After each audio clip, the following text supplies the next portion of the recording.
2 years ago today, Hamas militants launched a surprise deadly attack on Israel. It became the deadliest assault in the country's history and set off a war with no clear path to peace. In Gaza, entire neighborhoods wiped out, a humanitarian crisis unfolding on a massive scale. Around 95% of Gaza's population displaced.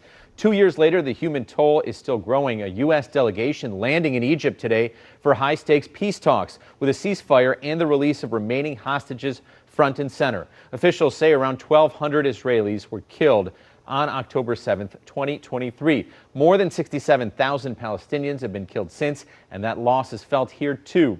Tonight, two families sharing what these 2 years have been like, living with fear, grief, and hope from a distance.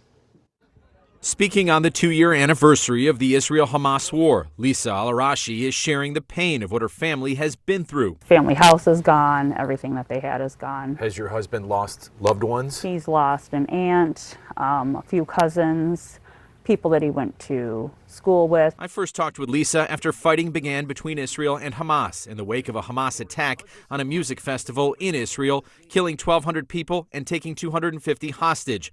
Lisa's husband's parents, who were visiting, had been trapped for a period in Gaza soon after borders were closed. His parents were actually on a trip to see their family when the war started, so they got trapped there for a little bit of time. She says her brother-in-law is still living in Gaza, where food, water, and electricity remain scarce as part of a humanitarian crisis that also includes 67,000 Palestinians killed.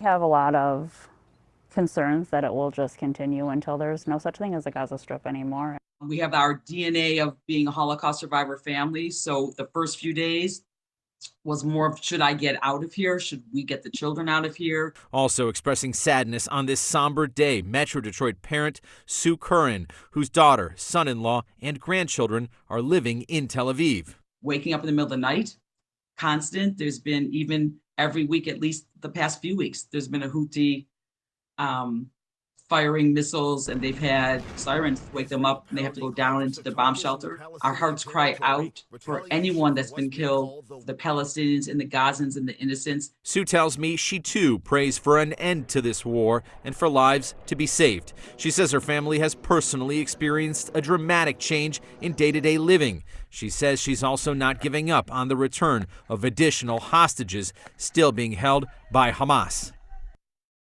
And Lisa talked to me about tension being felt each day for family members in Gaza and Israel, both not giving up on an end to fighting and a need for peace.